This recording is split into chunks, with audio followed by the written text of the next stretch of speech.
Fala galera, nós acreditamos que existam 6 sistemas atuais que permeiam a vida do jeito que a gente está acostumada, que chegaram ao seu final, que precisam ser reinventados. A gente já falou um pouquinho do sistema financeiro, a gente já falou um pouquinho sobre a ecologia e hoje é o dia de falar sobre saúde. E para começar a falar sobre saúde, eu queria enfatizar os 3 componentes que a gente tem em mente quando a gente fala saúde. População, que somos nós, o sistema que nos atende, médicos, hospitais, clínicas, e por final a ciência, que até então era uma área ou um componente que a gente não tinha muita afinidade com ela, mas que está começando a habitar as nossas mentes cada vez mais, principalmente pelo que a gente está vivendo hoje em dia. Antes de começar a falar sobre o que a gente tem que fazer, eu queria te dar alguns números que podem melhorar um pouquinho a perspectiva do que a gente está vivendo. No século XIV, peste negra, Europa. No século XIV, o mundo ele tinha 475 milhões de habitantes. A peste negra levou cerca de 125 milhões de pessoas. Ou seja, 125 milhões de mortes num mundo onde existiam 475 milhões de pessoas.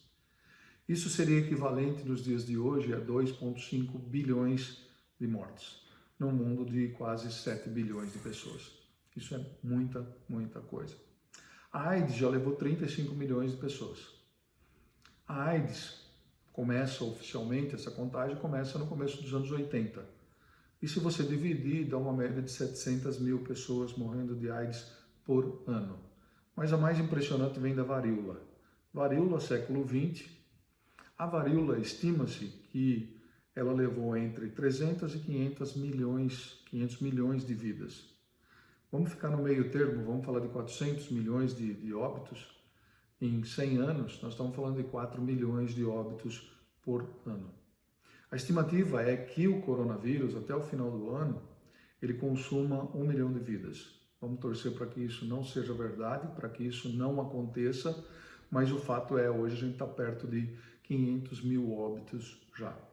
Então, é para você entender a proporcionalidade do que a gente está vivendo. Apesar de ninguém gostar do coronavírus, apesar de ninguém gostar de perder pessoas, houve no passado coisas que foram muito piores ou que podem estar sendo muito piores que o coronavírus que a gente está vivendo hoje. O fato é que os pesquisadores dizem que a maior probabilidade dessas doenças nos atingirem é através do mundo selvagem. Então, bicho. Tá? E nos atingir através dos pulmões. Os pulmões são a área de entrada dessas moléstias no corpo humano. E agora começa a parte do que a gente tem que fazer para reinventar o sistema. Primeiro, a gente ter consciência de que isso está acontecendo. E um outro fator que leva à consciência é que, nos últimos 20 anos, a gente desviou de 5 balas. A gente desviou de SARS, MERS, Ebola, gripe aviária e gripe bovina. Ou gripe suína, perdão. E aí a última bala pegou a gente e foi o coronavírus. Então nós conseguimos, de algum jeito, nos desviar disso. E o coronavírus, infelizmente, nos atingiu.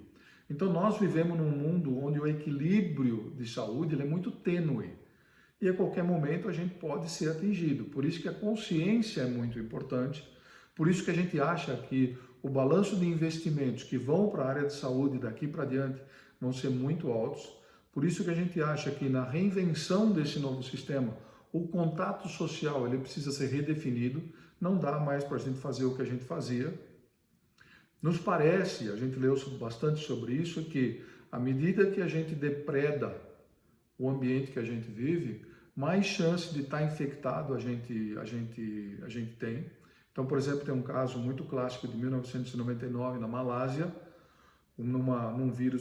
sobre um vírus que chama Nipah, em que uma área depredada, tinha um morcego lá, o morcego morreu, caiu, o porco foi lá, comeu o morcego, o habitante comeu o porco e foi infectado com esse vírus. Por quê? Porque estamos avançando em áreas, em regiões que originalmente eram ocupadas pela vida selvagem. Então, tudo está muito relacionado. Então, consciência, investimento, afastamento social, quer dizer, esse distanciamento talvez não esse isolamento, veja a sutileza, nós precisamos entender como a gente vai fazer isso, mas o fato é, não dá para a gente continuar fazendo o que a gente estava acostumado e a gente precisa arrumar, ter ferramentas para antecipar, através da tecnologia, quais são as possíveis moléstias que vão atingir o ser humano daqui para frente. Inteligência artificial, junto com a ciência, pode fazer isso, para que a gente tenha as vacinas antes e não esperar acontecer para que depois a gente reaja, o que vai levar um tempo muito grande e nos vai custar muitas vidas. Então essa é uma outra área de transformação, junto com as outras duas. A gente vai continuar falando de sistemas que devem ser transformados daqui para frente. Se você não se inscreveu no nosso canal, se inscreve, dá o seu like nesse vídeo e compartilha essa mensagem com mais gente. Esses 6 sistemas vão ser reinventados, tem que ser reinventado, tem que ser reinventados, faz parte do nosso objetivo nesse planeta, reinventá-los e entender qual que é o nosso lugar em tudo isso. Um grande abraço e até a próxima. Tchau!